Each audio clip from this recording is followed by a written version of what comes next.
Bienvenido a un nuevo contenido de Uninorte Co. No olvides suscribirte a nuestro canal.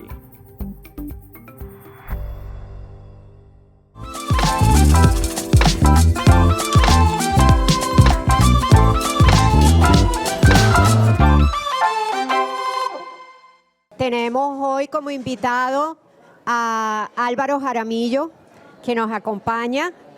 Gracias por venir, gracias por compartir tus experiencias con nosotros. Esta es una iniciativa que comenzó desde hace como 2 meses, donde estamos trayendo personas importantes en la región Caribe a que nos cuenten. Ahí ya fallaste. A que nos cuenten historias sin contar. Listo. Entonces, comencemos. Formato abierto. Comencemos contándonos un poco o contándoles un poco de quién eres. Les voy a dar un adelanto. El edificio de la Escuela de Negocios está, el nombre que está en la entrada es del papá de Álvaro Jaramillo. Entonces, cuéntanos un poco de tu vida. De paso, cuéntanos de tu padre, de cómo te influyó y bueno, y después seguimos con otras preguntas. Dale. Bueno, yo soy Álvaro Jaramillo, soy de Barranquilla.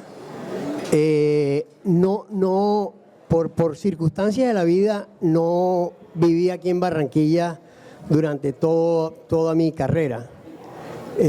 Salí de Barranquilla el 4 de enero de 1974, no la puedo olvidar, y regresé a Barranquilla el 4 de enero de 2018. O sea que estuve más o menos un tiempo largo fuera de la ciudad. Lo que pasa es que nunca hice nada para que se notara. Obviamente nunca dejé de pensar en Barranquilla, venía a Barranquilla absolutamente todos los años. Mis viejos vivían aquí. Y era un motivo importante para venir a visitarlos y a estar con los amigos. ¿Okay? Mi papá era un tipo muy especial, muy especial. A él se le metió en la cabeza de que si nosotros en la costa no impulsábamos la educación y si en la costa no había forma de tener una educación asequible a todo el mundo, seguiríamos siendo la región más pobre por siempre. Y con esa idea se juntó con un grupo de personas y montaron la Universidad del Norte. Yo todavía me alarmo cuando me cuentan las cifras de los estudiantes que han pasado por acá. Y para nosotros, digo nosotros en la familia, es un placer inmenso cuando nos encontramos a veces con personas que nos dicen, oye, les quiero agradecer porque si no fuera por tu papá, esta cosa. O sea, para mí ese es el regalo más grande, cada vez que me dicen eso. Yo estudié en la Universidad del Norte, no por escogencia. Mi padre estudió en lo que luego fue la Universidad de los Andes, y se graduó de economista. Y en aquella época, eso no entiende, ¿eso qué es? ¿Para qué sirve el economista? O sea, todo el mundo se graduaba o de médico, o de abogado, o de ingeniero. Entonces, el viejo Álvaro se graduó de economista en la Universidad de los Andes, y cuando llegó aquí le preguntaron de qué era lo que él hacía. ¿Entiendes? Bueno, soy economista. ¿Y eso para qué sirve? No, que eso es una ciencia que maneja los números. Ah, maneja los números. Bueno, listo. Entonces ya tienes puesto. Vaya a la bodega 4 a hacer el inventario en Gaseosas Posada Tobón. Y ese fue el puesto que le dieron. Y ahí arrancó. Entonces era un tipo de avanzada. Cuando me tocó a mí tomar la decisión, yo le dije, yo me quiero ir para los Andes a estudiar en los Andes. Y le dije, no, compadre, aquí no hay plata, yo tengo 6 hijos, tú eres el primero, tú vas para la Universidad del Norte, que nos queda aquí a 3 cuadras y tienes que estudiar ahí. Voy a revelar tu edad porque eres la primera promoción, ¿no? Sí, claro. No, pero no de mira, administración de empresas. No, pero no tienes que revelarla porque yo la voy a decir. Yo tengo 70 años. Mi misión en la vida es cumplir años. Yo hago todo lo que está posible para poder cumplir años. Parece como una misión insulsa, pero piénsala para que veas que no es tan llanita.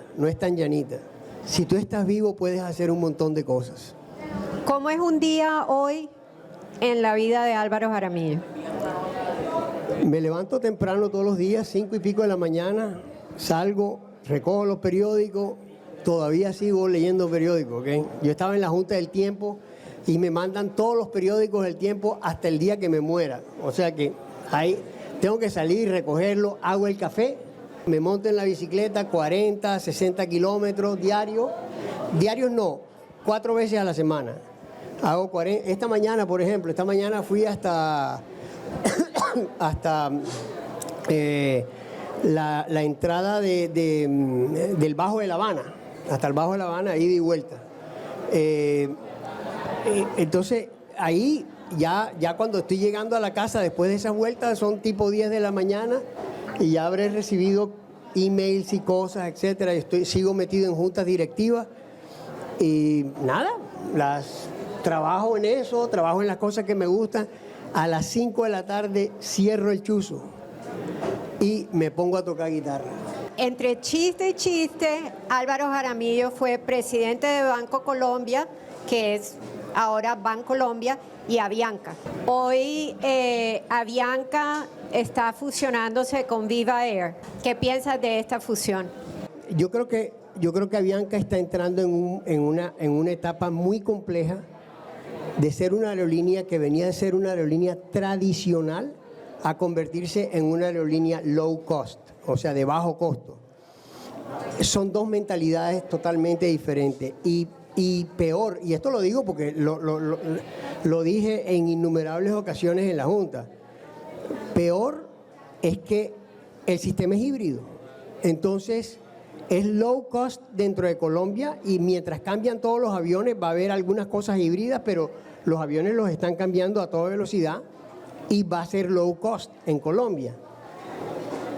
Pero internacionalmente es una aerolínea tradicional. Entonces, manejar esa vaina es súper compleja porque tú coges a un tipo que viene desde Múnich y le vendes el tiquete en business y cuando llega a hacer el pedazo Bogotá-Cartagena, lo meten en una low cost y el tipo no va a comprender eso. Es difícil que lo comprenda. Entonces, yo creo que tienen un reto muy grande. Tú y yo nos hemos sentado ya en 2 ocasiones a mirar la malla curricular de los 3 pregrados de la Escuela de Negocios. ¿Qué nos está sugiriendo que hagamos? ¿Por qué no le cuentas un poco a los estudiantes? O sea, no solamente en la Universidad del Norte, que es lo que nosotros hemos hablado, sino que lo he hablado con otras universidades también. Lo más difícil en la vida de negocios, lo más difícil, imposible de evitar, es manejar gente. Punto 1. Y el segundo elemento más difícil que no lo enseñan en la universidad es crear empresas. Esas son las 2 cosas más difíciles. Y el mundo de hoy, nadie quiere trabajar en empresas, nadie quiere trabajar en compañías. Todo el mundo quiere ser emprendedor, todo el mundo quiere montar su compañía nueva. Ok. Entonces, como digo yo, oye, ¿entiendes? ¿Cómo puñeta vas a arrancar si no sabes cómo arrancar? ¿Entiendes? Entonces, hay que estudiar eso. Hay un elemento fundamental que es la capacidad de comunicarse. Nosotros en la costa tenemos una gran capacidad de comunicación, ¿verdad? Una gran capacidad de comunicación. Algunos lo cultivan, otros no lo cultivan. Uno tiene dentro de esa parte del manejo de gente y el manejo de empresas, una característica tiene que ser la comunicación. Tiene que ser. Y la tenemos que trabajar. Ese es un punto que yo les digo, o sea, yo sé que nosotros tenemos tristemente como costeños, tenemos esas actitudes y esos estereotipos formados. Ese man va a salir a hablar, ese man es sapo. Ese man es sapo ya, y con esa vaina uno se tira un montón de cosas, ¿me entiendes? Inclusive no es que te estás tirando al man que está hablando, te estás jodiendo tú mismo, porque no tuviste el coraje que sí tuvo el otro para salir y pararte enfrente de la clase y echar tu cuento. Y echarlo bien. O sea, yo les digo de verdad, que esa fue una de las cosas que mejor aprendí de los gringos. Uno aprende a recortar, aprende a entregar la píldora, aprende a mandar el mensaje que toca. Eso no lo enseñan en la universidad y yo creo que lo deberíamos enseñar. Yo tengo un sueño, tú dirigiste a Bianca y Bancolombia. Mi sueño más grande es unir a Latinoamérica como región. Como región pienso que tenemos mucho potencial, tanto como Unión Europea y como otras regiones. ¿Cómo lo puedo empezar a hacer, aunque sea disparatado y fuera de la política? A ver, yo creo que hay sueños que son ejecutables y sueños que yo, por ejemplo, ese sueño que tú dices, yo creo que es un sueño que está desde hace muchísimos años, cientos de años, y no se ha logrado, porque somos diferentes. Entonces yo creo que es una tarea casi que lo diría así, una tarea quijotesca. Y no es que me lo estoy inventando, sino que tú tomas desde un tipo como Simón Bolívar, que trató de hacerlo, y no, ¿entiendes? Simplemente somos diferentes y cada uno va a ir por su lado, ¿entiendes? Y difícil dijo el toro cuando lo trataron de ordeñar. ¿Por qué no nos cuentas un antes y un después? ¿Algún evento que haya partido tu vida en dos? Ese es fácil. El evento que partió mi vida en dos es cuando me dijeron que tenía leucemia. Abril del año 2004. ¿Ok? Y me lo dijeron en el momento en que yo estaba como profesional, como ser humano, desde el punto de vista de familia, desde el punto de vista económico, desde el punto de vista que quiera, ponle la categoría que quiera, yo estaba en el máximo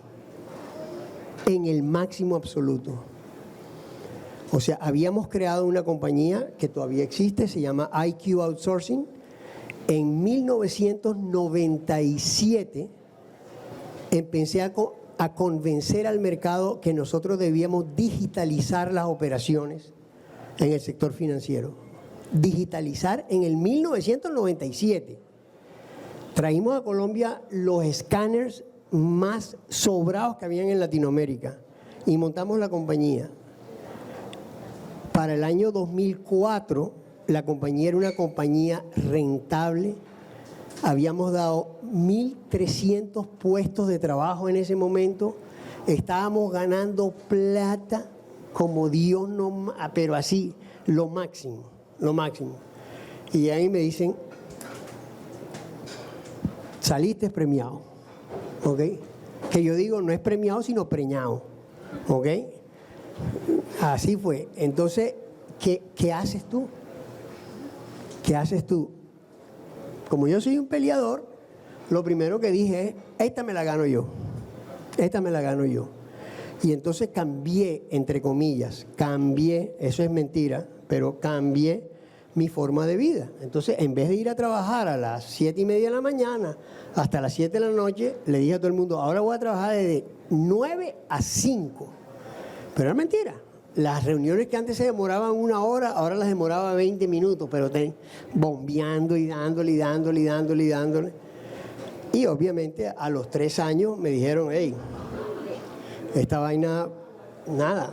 Como yo soy un tipo analítico y me gusta, ¿entiendes?, llevar toda la vaina, le monté un balance scorecard a La Cangreja, porque era un proyecto. Entonces todos los proyectos tienen un nombre código. El nombre código de mi proyecto se llamaba La Cangreja. Entonces le monté el balance scorecard a La Cangreja para ver cómo íbamos, y esa vaina iba mal. Cuando al tercer año llamamos al doctor mío, pues me veían todos los meses, no es que lo llamé, así no, a mí me veían todos los meses, y entonces al tercer año le digo, hey loco, ven acá, man, ¿cuándo vamos a hundir el botón de pánico? Y me dice que eso no es problema tuyo, eso es problema de nosotros. Entramos en la quimioterapia, y cuando me dijeron que iba a entrar en quimioterapia, hablé con mis socios y le dije, señores, con el dolor de mi alma todavía, con el dolor de mi alma. Ahí está la compañía de mis sueños, pegarle al mercado con una idea que nadie tenía, pegarle al mercado con una idea que nadie ni soñaba, totalmente adelante del tiempo. Ahora estamos hablando otra vez con la pandemia de digitalización y tener que decir, me retiro. Y me retiro, le dije a mi socio, yo me retiro para salvarme. Y aquí estamos echando cuentos. El antes y el después. Sé que te gusta pescar en el Orinoco, la última, ¿no? Sí. Cuéntanos un poco de esa distracción. Es la pesca en río y en el mar también, pero la pesca en río es una pesca muy especial porque tiene que tener uno mucho conocimiento del animal, conocimiento del tipo de señuelo que debes utilizar. Nos has mencionado varias cosas que los estudiantes tienen que estar preparados para afrontar, pero cuando tú estabas, digamos, yéndote a Estados Unidos, regresándote acá, ¿tuviste algún shock cultural que quieras compartir con nosotros? Realmente, shock no, pero sí me acuerdo de una pregunta que me dejó tirado en el suelo. ¿Ok? Dos preguntas que me dejaron tirado en el suelo. ¿Ok? La primera pregunta fue, ¿cuál es la compañía más importante de Colombia? 1972, para que ustedes se... ¿Cuál es la compañía más importante de Colombia? Y empieza uno, Cementos Caribe. Pero mi gas ni existía. Cementos Caribe, La Rayón, Unial. María. O sea, era evidente que los lentes míos, figurativamente, los lentes míos nada más veían por ahí por la vía 40. Y el mundo era un poquito más grande que la vía 40. Y Colombia era más grande que la vía 40. Y yo no supe responder esa pregunta y ya era profesional. A un gringo, que era mi jefe. Y yo dije, el tipo me dice, Álvaro, la Federación Nacional de Cafeteros. La Federación Nacional de Cafeteros exporta la mitad de los dólares que recibe Colombia. La Federación Nacional de Cafeteros agrupa 250,000 familias que son las que hacen la producción y ese dinero viene y se riega por 250,000, bla, bla, bla. Me tira un cuento perfectamente claro de la importancia de la federación en ese momento y de la industria cafetera en ese momento en Colombia. La otra pregunta que me hicieron fue, ¿dónde te ves tú en 10 años? Nosotros nos creemos el champion de tutti champion, ¿entiendes? Y hay veces en la vida que tenemos que aprender a balancear todo eso, porque yo sinceramente siento que no podemos perder nuestra forma de ser, pero tampoco podemos llegar hasta el extremo de que nada nos importa nada, ¿me entiendes?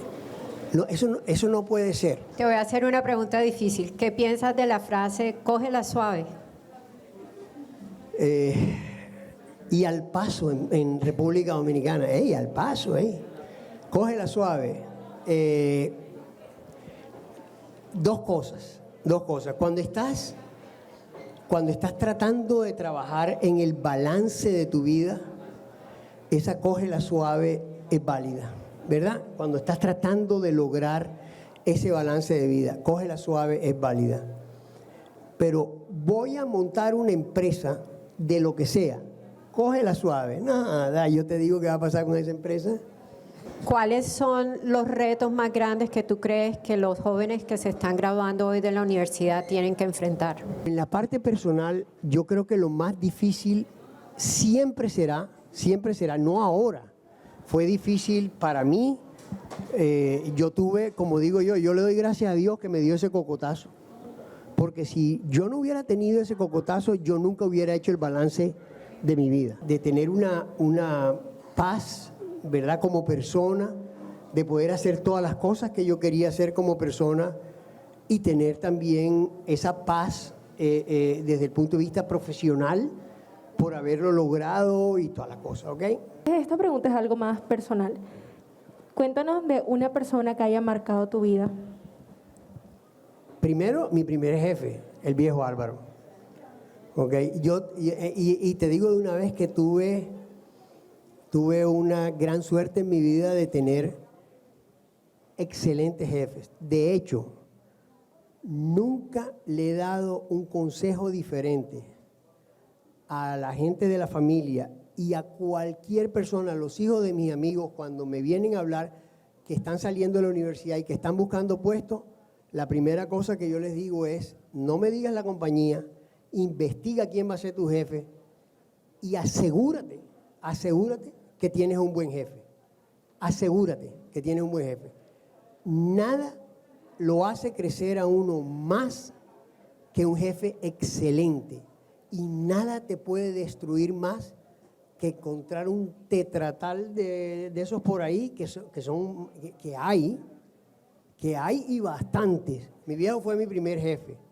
Mi segundo jefe fue el viejo Rafael Espinosa, que era el gerente de Vikingos. Cuando fui a hacer ¿cómo se llama? La práctica industrial, ¿ok? La fui a hacer allá con él. Viví 6 meses en su casa. Todos los días desayunaba con él a las 5 y pico de la mañana. Luego él se iba en el carro con su chofer, Banqués. Era un Dodge Dart con aire acondicionado y yo en la esquina esperando que pasara el bus. En 6 meses no me llevó al trabajo ni un día y en cambio nunca me llevó a la casa. Jamás. Ley de la vida. Y después tuve unos jefes en los Estados Unidos absolutamente fuera de serie. Tan fuera de serie que el año 2019, antes de que fuera la pandemia, 2020, antes de que empezara la pandemia, vinieron todos a Barranquilla con las señoras, se bajaron ahí en diferentes casas de amigos y gente y nos dedicamos a jugar golf aquí 3 días en el Cabaral. Pero vinieron todos, vinieron aquí a la Universidad del Norte, vieron absolutamente todo. Yo tengo curiosidad sobre una cosa, ya que tú dijiste que querías estudiar en los Andes, pero estudiaste acá en la Norte. Sí. Entonces, me gustaría que comentaras cómo fue tu experiencia acá en la Norte cuando estudiabas y cómo era el campus en ese entonces. Bueno, el campus era una casa en la 53, ¿verdad? Y eso era todo, era una casa, ¿entiendes? Entonces, donde estaba, ahí, en la casa tenía una serie de ¿cómo se llama? De cuartos, ¿verdad? Donde en esos cuartos eran las clases. Era todo hechizo. Después teníamos 2 casas, se contrató una casa ahí enfrente y nosotros alcanzamos a estudiar el último año en el primer edificio de aquí, ¿ok? En el primer edificio de aquí. La experiencia fue, ¿me entiendes? Muy chévere, era ¿entiendes? Un ambiente muy típico de nosotros, era una universidad chiquita, tuvimos buenos profesores, en algún momento, digamos que no teníamos un buen profesor, armábamos un rollo de la patada, ¿entiendes? Y entonces le ponían la queja a mi papá y mi papá decía, voten al, ¿entiendes? Vótenlo, le decían, nunca me apoyó, pero bueno. El punto es que la pasamos muy bien y cuando nos mudamos acá, esto fue como, wow. ¿Qué le podríamos recomendar no solo a mi grupo, sino al resto que van a ser egresados nuestros? Cuando tú te pones a analizar las características de un buen líder, ahí te vas a encontrar en un grupo de características, 7 a 10 características que son bastante normales en todos los buenos líderes. Y yo creo que si uno las aplica, hace todo el manejo de gente de una forma mucho más eficaz. Y yo creo que por eso fue que el liderazgo como tal surgió, por esa necesidad de dirigir a la gente, pero dirigirla bien, no como capataz, no como gerente, sino trabajando en equipo. Esa es la otra cosa, o sea, a mí me dio mucho éxito el trabajo en equipo, pero con mucho ojo que no se le vayan a colar en los equipos. Hay gente, tú sabes, que se quiere meter en los equipos y dice, no, yo no voy a hacer un carajo porque aquí hay 4 que son más buenos y tal, entonces yo me meto en ese equipo. No, ¿entiendes? Cuando uno está trabajando en un equipo y ve que hay alguien que no está aportando, hay que hacer como dicen los cubanos, hay que bompearlo. O sea, pegarle una patada, compadre, y que se vaya. Ahí es cuando yo digo el cógela suave no va conmigo. ¿Qué consejos, qué recomendaciones podría darnos a nosotros estudiantes, emprendedores, para sacar a flote pequeñas empresas o ideas de negocio que tengamos?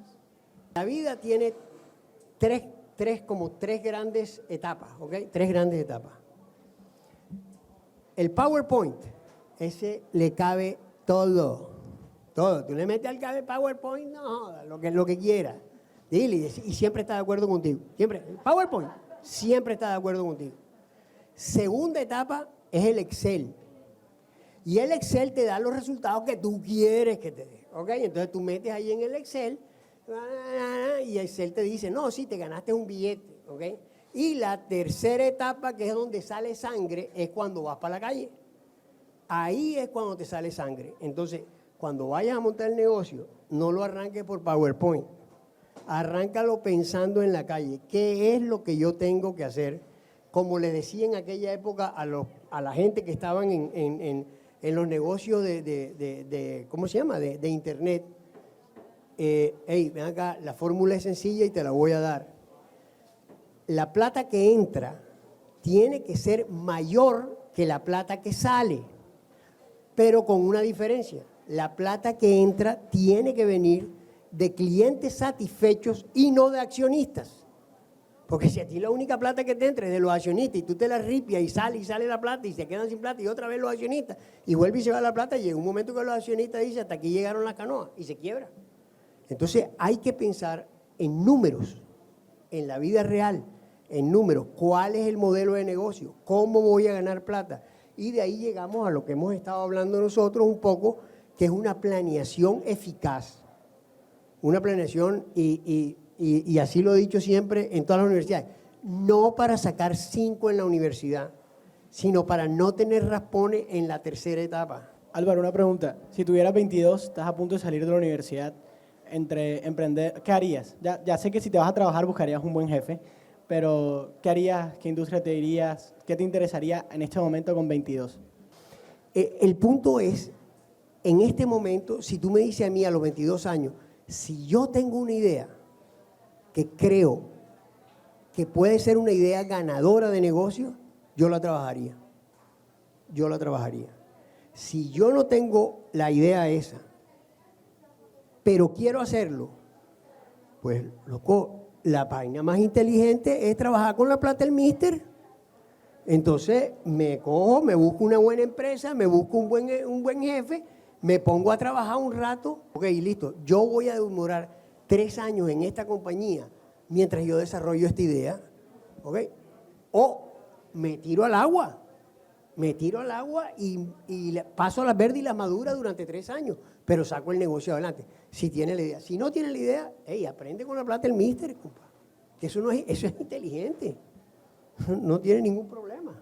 Bueno, Álvaro, para cerrar, te voy a hacer preguntas cortas y tú me vas a dar respuestas rápidas. Ok. ¿Listo? ¿Música favorita? Todas. No, es que yo soy totalmente ecléctico. Yo nada más te puedo poner, allí te pongo las listas. O sea, a mí me fascina el jazz, me fascina la música clásica, también me gusta. Tengo todos los cantantes nuevos de Colombia, yo los tengo en una lista que se llama New Colombia. ¿Libro favorito? Hay un par de libros de Ildefonso, el que escribió La Catedral del Mar. La Catedral del Mar. Ese tipo tiene unos libros extraordinarios, pero lo que más leo son libros de administración. ¿El último que te hayas leído de administración? Que me hayas releído, From Good to Great, que tiene 4 consejos, son maravillosos. ¿Película favorita? Película favorita, yo creo que las películas de historia y de acción. La última serie que te hayas visto. La ¿Puede ser en Netflix? última serie que me vi en Netflix fue la de Tokyo Vice. Ok. ¿Columnista o influencer favorito? Columnista Carlos Caballero Argáez. ¿Qué competencia debe tener un líder? En una. De todas las que dijiste. ¿cuál es la Comunicación. Comunicación. Bueno, Álvaro, mil y mil gracias por acompañarnos en Diálogos, Historias sin Contar, y esperamos volverte a ver por acá. Bueno, mil gracias a todos.